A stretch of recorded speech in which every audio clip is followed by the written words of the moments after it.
Hello everyone and welcome back to J1 Aviation. So today we're talking about how personal minimums can help save lives. So setting and keeping personal minimums can be life-saving for general aviation pilots. So personal minimums are kind of like reserve fuel. Having personal minimums creates a safety buffer between your piloting skills and the skills actually needed to complete the flight. So just like you would always have reserve fuel and extra fuel when you'll go flying, you always want to have a buffer between your skill level and proficiency level and the weather and regulations which you'll actually need to make the flight. So let me give you 3 reasons why you should establish personal minimums, and then we'll discuss 3 aircraft accidents and types of accidents that could be prevented had those pilots set and kept personal minimums. So the first reason for personal minimums is that it's a sign that you're putting safety first. So just like reserve fuel, personal minimums act as a safety net, helping you recognize and remind you of your limitations. So by setting personal minimums, you define clear boundaries that protect you from taking unnecessary risks.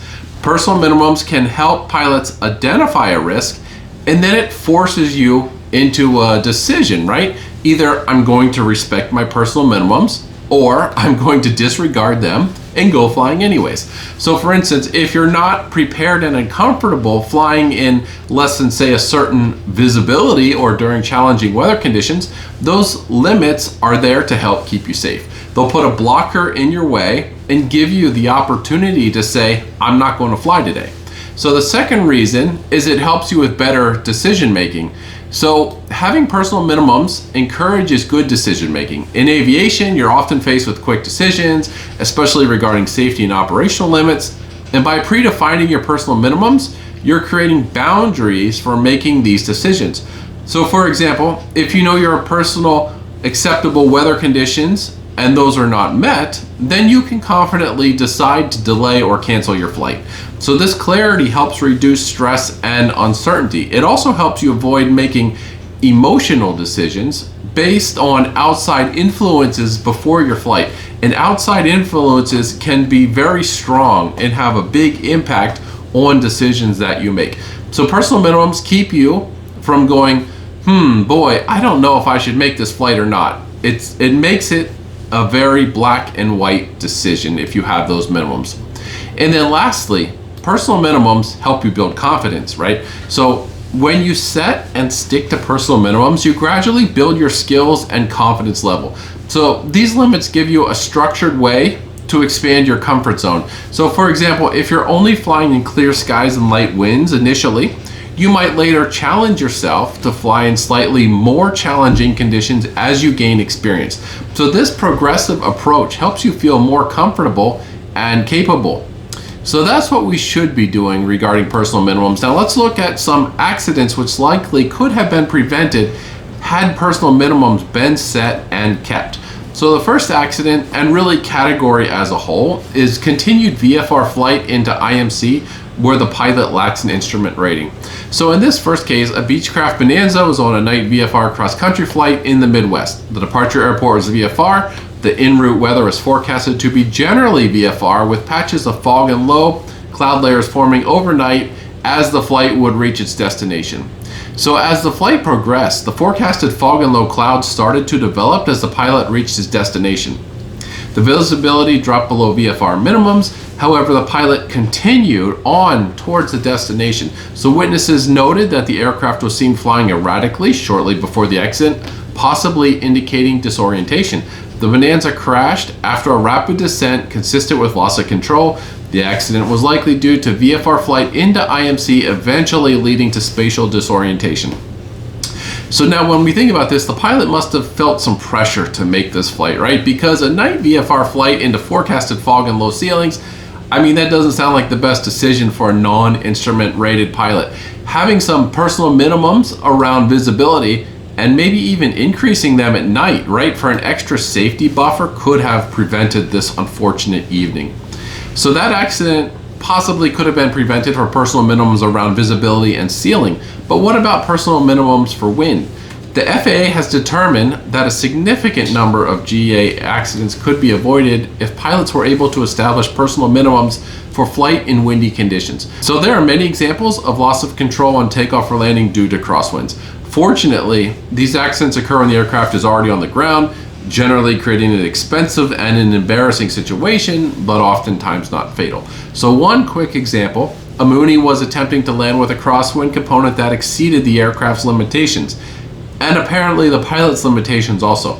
The aircraft went off the runway, the landing gear collapsed, and extensive damage was caused. In another example, on takeoff a few years ago, a Beechcraft Bonanza pilot encountered a strong crosswind that pushed the aircraft off the runway. The pilot attempted to correct, but overcorrected, causing the aircraft to roll, strike a wingtip on the ground.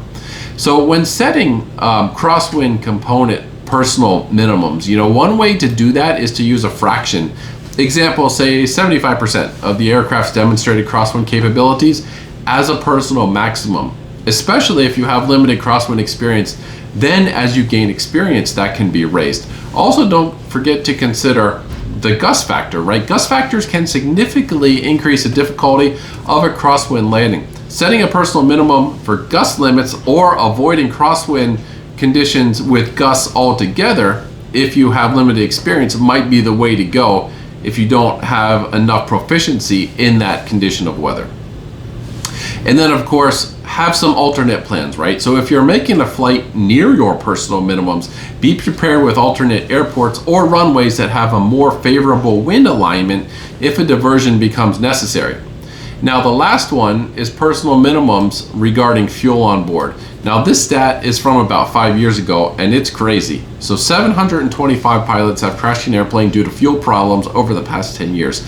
Of those, 94 were fatal. Now this stat includes both fuel starvation and fuel exhaustion. So doesn't necessarily include just pilots running out of fuel, but also includes cases where the aircraft had fuel on board, it wasn't just getting to the engine. So this could be related to some mechanical malfunction, or could be related to a fuel selector valve mistakenly put into the off position. And then when it comes to fuel related crashes, of course, many of these could have been avoided.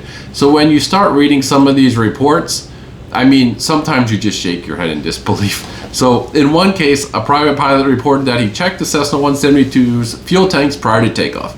He noted that it was dark in the hangar where he used a wire to check the fuel level in the fuel tanks.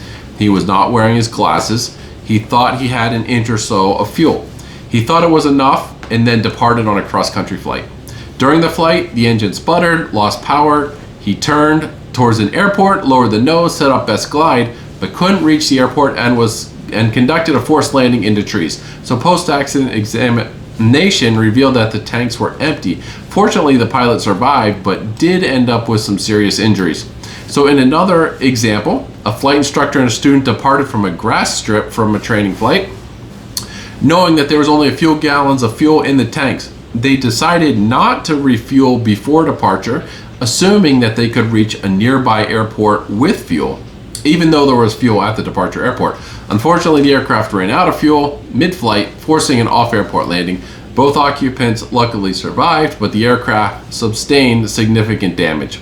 So it's easy to see in some of these cases how with proper personal minimums, or even in these cases, even following the regulations for fuel requirements, right, could have prevented an accident. So remember, for fuel planning, the regulations state that the pilot must have fuel to fly to their intended destination, plus an additional reserve of 30 minutes flying time during the day and 45 minutes at night when operating under VFR condition, right? That's the minimum. But maybe increase that to say an hour or so reserve, just to give you a little extra buffer. Tell yourself, even if you fill up, you're not going to fly for more than 3 hours before you stop, just to provide, again, another minimum. So having personal minimums here sets you up not to be part of that next statistic. So just a quick summary, personal minimums are there to create a safety buffer between your skills and the skills you need to make the flight. Having predefined personal minimums takes the pressure out of go, no-go decisions, because you have hard limitations to point to, right? Rather than just a feeling if you can or cannot make the flight happen. And then lastly, just because you have a certain personal minimums today doesn't mean you'll always have those minimums, right? As you gain experience, you can get further certificates and ratings, and your personal minimums can be updated. So that's everything for this video today. I hope you were able to take something from it. Thanks everyone for watching. We'll hope you join us on a future flight, and thanks for flying J1 Aviation.